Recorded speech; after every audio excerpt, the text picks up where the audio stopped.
آج کچھ بڑی اہم خبریں ہیں جو میں آپ کے ساتھ شیئر کرنا چاہتا ہوں۔ اعظم نذیر تارڑ جو وفاقی وزیر قانون ہیں، انہوں نے استعفیٰ دے دیا اور یہ استعفیٰ گزشتہ رات انہوں نے دیا۔ کیوں دیا؟ اور یہ بڑی اہم خبر ہے، اس پر ہم بات کریں گے۔ اور آصف زرداری صاحب نے ڈھکے چھپے الفاظ میں لیکن بڑے سخت لہجے میں آسما جہانگیر کانفرنس میں اداروں کے خلاف جو نعرے بازی ہوئی ہے اس کی مذمت کی ہے۔ اور اس کے ساتھ ساتھ جاوید لطیف صاحب نے گزشتہ روز ایک بڑا اہم بیان دیا ہے اور اس بیان کے کئی معنی نکلتے ہیں، اور انہوں نے یہ بیان کیوں دیا اس پر بھی ہم تھوڑی سی بات کریں گے۔ اور اس بیان پر اسلام آباد ہائی کورٹ بار کے جو صدر ہیں شعیب شاہین صاحب، انہوں نے بڑا سخت رد عمل دیا ہے، اور وہ رد عمل کیا ہے اس پر ہم بات کریں گے۔ اعظم نذیر تارڑ صاحب نے گزشتہ روز ایک ٹویٹ کی، اور اس ٹویٹ میں انہوں نے کہا کہ آسما جہانگیر کانفرنس میں جو اداروں کے خلاف تقاریر کی گئیں اور وہاں پر جو نعرے بازی کی گئی وہ قطعاً اس سے متفق نہیں ہیں۔ یہ انتہائی افسوس کی بات ہے۔ اداروں نے پاکستان میں بے شمار خدمات دی ہیں اور ان کی قربانیوں کو ہم ہمیشہ یاد رکھتے ہیں۔ اور یہ بیان دینے کے بعد کچھ چہمگوئیاں شروع ہو گئیں کہ اعظم نذیر تارڑ صاحب اپنے عہدے سے استعفیٰ دے رہے ہیں، اور اس عہدے سے استعفیٰ دینے کا کچھ لوگ اس کو لنک کر رہے ہیں جو گزشتہ روز سپریم کورٹ میں ججز کی تعیناتیاں ہوئیں، اور کچھ لوگ اسے لنک کر رہے ہیں آسما جہانگیر کانفرنس میں جو کچھ ہوا اس کے ساتھ، کیونکہ کچھ لوگوں کا یہ کہنا ہے کہ جس وقت افراسیاب خٹک صاحب، حامد میر صاحب، منظور پشتین صاحب اور دیگر لوگ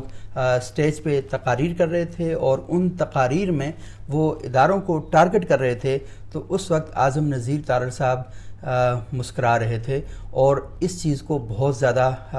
نوٹس کیا گیا۔ اور آپ کے علم میں ہے کہ گزشتہ سال بھی جب آسما جہانگیر کانفرنس ہوئی تھی تو اس وقت بھی اس قسم کی نعرے بازی وہاں پر لگی تھی، اور جس کے بعد پورے پاکستان میں حالات بہت زیادہ خراب ہو گئے تھے، اور ادارہ جاتی سطح پر اس کو بہت برے طریقے سے لیا گیا تھا، اور یہ کہا گیا تھا کہ پاکستان میں جو فوج نے قربانیاں دی ہیں ان کو اس طریقے سے روندا جا رہا ہے۔ اور آپ کے علم میں ہے کہ گزشتہ روز منظور پشتین کے خلاف ایف آئی آر بھی کاٹی گئی ہے، اور منظور پشتین نے جو وہاں پر تقریر کی تھی اس پر بہت سخت رد عمل کا جو اظہار ہے وہاں پر کیا گیا ہے۔ تو اعظم نذیر تارڑ صاحب نے 2-3 ٹویٹس کی، لیکن ٹویٹس پر بھی لگتا ہے معاملہ حل نہیں ہوا، اور کچھ لوگ کہتے ہیں کہ انہوں نے استعفیٰ دیا نہیں ہے بلکہ ان سے استعفیٰ لیا گیا ہے، کہ آپ وہاں پر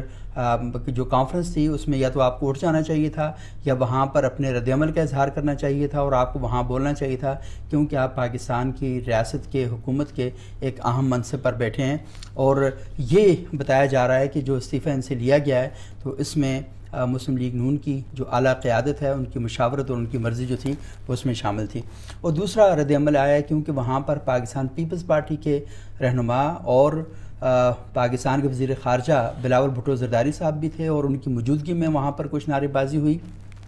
اور انہوں نے نعرے بازی کے دوران جب یہ نعرے لگائے جا رہے تھے کہ علی وزیر کو رہا کرو، تو ان سے کہا جا رہا تھا کہ آپ علی وزیر کو کیوں رہا نہیں کر رہے، کیونکہ علی وزیر تو سندھ میں ان کو گرفتار کیا گیا ہے، وہاں پر ان کو سزا دی جا رہی ہے، اور مرکز میں بھی آپ کی گورنمنٹ ہے۔ تو بلاول بھٹو زرداری صاحب کے سامنے لوگ کھڑے ہو گئے، انہیں تقریر نہیں کرنے دی گئی اور بہت زیادہ نعرے بازی کی جاتی رہی۔ بلاول زرداری وہاں پر مسکراتے رہے، اور بالآخر انہوں نے نعروں کی گونج میں ہی اپنی تقریر کا آغاز کیا، اور وہ لوگوں کی جو توجہ تھی اس سے بالکل ہٹ کے نعرے بازی جو ہے وہ کرتے رہے۔ لیکن اسی دوران انہوں نے ایک جملہ کہا، وہ جملہ بھی بڑا معنی خیز تھا، اور اس جملے کو بھی بڑا نوٹس کیا گیا کہ آخر یہ وجہ کیا ہے۔ اور وجہ یہ ہوئی کہ جب یہ نعرے بازی کی جا رہی تھی علی وزیر کو رہا کرو، تو بلاول نے اچانک سے یہ بات کہی کہ بھائی یہاں پہ نعرے بازی کرنے کے بجائے وہاں جا کے نعرے بازی کرو جو لوگ اس کو رہا کر سکتے ہیں۔ تو اب یہ بڑا معنی خیز جملہ تھا کہ سندھ میں آپ کی گورنمنٹ ہے، وفاق میں آپ کی گورنمنٹ ہے، تو رہا کون کر سکتا ہے؟ تو یہ ایک بڑا سواریہ نشان تھا۔ تو آصف زرداری صاحب نے اس نعرے بازی پر بہت سخت رد عمل کا اظہار کیا، اور انہوں نے کہا کہ اداروں کے خلاف جو نعرے بازی ہے یہ کسی صورت میں بھی قابل قبول نہیں ہے۔ تو مسلم لیگ نون کے بعد پیپلز پارٹی کی جانب سے بھی بڑا سخت قسم کا جو رد عمل ہے وہ اس نعرے بازی پر آیا ہے۔ اچھا، گزشتہ روز کیپٹل ٹاک پروگرام میں حامد میر صاحب کے شو میں اسی ایشو پر جب بات ہو رہی تھی کہ بلاول بھٹو زرداری نے یہ بات وہاں پر کہی ہے، تو جاوید لطیف صاحب جو مسلم لیگ نون کے بڑے اہم رہنما مانے اور سمجھے جاتے ہیں، اور تو انہوں نے ایک بات کہی، انہوں نے کہا کہ حقیقت یہ ہے کہ ہم اقتدار میں تو ہیں لیکن ہمارے پاس اختیار کوئی نہیں ہے۔ تو اس پر حامد میر صاحب نے یہ بات کہی کہ آپ تو وہی بات دہرا رہے ہیں جو بلاول بھٹو زرداری نے گزشتہ روز آسما جہانگیر کانفرنس میں کی تھی۔ تو انہوں نے بھی اس بات کو مان لیا کہ مسلم لیگ نون اور پیپلز پارٹی اور پی ڈی ایم کی جو مشترکہ حکومت ہے اس کے پاس اختیار نہیں ہے۔ تو اب اس سارے سنیریو کے اندر یہ بات کلیئر ہوتی جا رہی ہے، واضح ہوتی جا رہی ہے کہ اقتدار اور اختیار یہ بڑی اہم بات ہے، اور کیا اپوزیشن کی جو اس وقت گورنمنٹ کی کیا 11 جماعتیں ہیں جو پاکستان ڈیموکریٹک الائنس کے پلیٹ فارم سے اس وقت اقتدار میں ہیں، اور اس وقت انٹرسٹنگ بات یہ ہے کہ پاکستان کی تمام جماعتیں اقتدار میں ہیں، جتنی بھی بڑی سیاسی جماعتیں ہیں وہ اقتدار میں ہیں۔ پاکستان تحریک انصاف کشمیر میں، گلگت بلتستان میں، خیبر پختونخوا میں اور پنجاب میں اقتدار میں ہیں، پیپلز پارٹی سندھ میں اقتدار میں ہیں، بلوچستان عوامی پارٹی بلوچستان میں اقتدار میں ہیں۔ اچھا، اس کے علاوہ ان کے ساتھ الائی پارٹیاں بھی ہیں جو وہاں پر اقتدار میں ہیں، اور جے یو آئی کے ساتھ بھی ان کی بات چیت جو ہے چل رہی ہے، کبھی کم ہو جاتی ہے کبھی تیز ہو جاتی ہے، لیکن وہاں پر سارا معاملہ ان کے ساتھ چل رہا ہے۔ اور اس کے علاوہ مرکز کے اندر آپ دیکھ رہے ہیں کہ عوامی نیشنل پارٹی ہو، پاکستان پیپلز پارٹی ہو، پاکستان مسلم لیگ نون ہو، جمعیت علماء اسلام ہو، تو یہ ساری پارٹیاں مرکز کے اندر اقتدار میں، یعنی اس وقت پاکستان میں کوئی ایسی پارٹی نہیں ہے جو اقتدار کے بغیر ہو۔ تو کچھ جماعتیں چھوٹی جن کی کوئی اتنی بڑی سے نہیں ہے لیکن وہ نہیں ہے اقتدار میں، لیکن بہرحال ان سب کی ایوانوں کے اندر نمائندگی بھی موجود ہے، اور اس کے ساتھ ساتھ یہ سارے اقتدار کے اندر بھی ہیں۔ لیکن اقتدار میں ہونے کے باوجود سب کو یہ گلہ اور شکوہ ہے کہ ان کے پاس اختیار نہیں ہے۔ تو اب جب یہ ساری باتیں انہوں نے کہی ہیں تو وہاں سے ایک سوال یہ پیدا ہوا، اور یہ بات کہی گئی شعیب شاہین صاحب جو بڑے معروف لائر ہیں اور قانون کے بارے میں ان کی بڑی زبردست قسم کی گرپ ہے، تو انہوں نے کیپٹل ٹاک پروگرام میں، وہ آج کل اسلام آباد ہائی کورٹ بار کے صدر بھی ہیں، تو انہوں نے، اور یہ سابق اٹارنی جنرل بھی رہے ہیں، تو بڑے اہم عہدے ان کے پاس رہے ہیں، تو انہوں نے وہاں پر کہا کہ اگر آپ کے پاس اختیار نہیں ہے تو پھر آپ کو اقتدار لینے کی ضرورت ہی کیا تھی۔ تو اس پر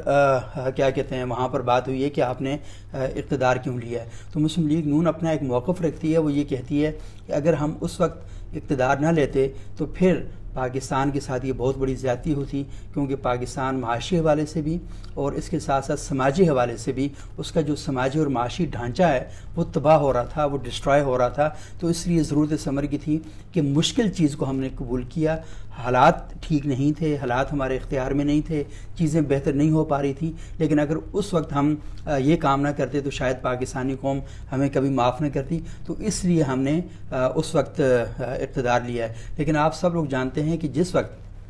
پی ڈی ایم نے اقتدار لیا تو آپ یہ دیکھ سکتے ہیں کہ عمران خان صاحب کی جو حکومت تھی وہ بڑی تیزی کے ساتھ فعال کر رہی تھی۔ عمران خان صاحب کی پارٹی کے بڑے اہم لوگ جو ہیں وہ دیگر پارٹیوں سے رابطے کر رہے تھے، تحریک انصاف کو چھوڑنا چاہ رہے تھے، اور پھر عمران خان صاحب نے جو امپورٹڈ گورنمنٹ کا بیانیہ پیش کیا، اور وہ جو 75 سال سے پوری قوم کو چورن بیچا جا رہا تھا، وہ عمران خان صاحب کے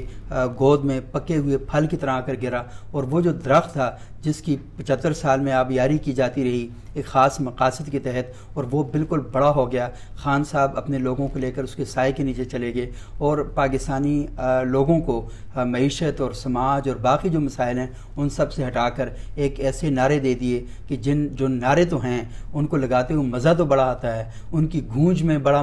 ردم پیدا ہوتا ہے، لیکن ان نعروں کی گونج میں، ان ساری چیزوں میں ہم دیکھتے ہیں کہ کہیں پر بھی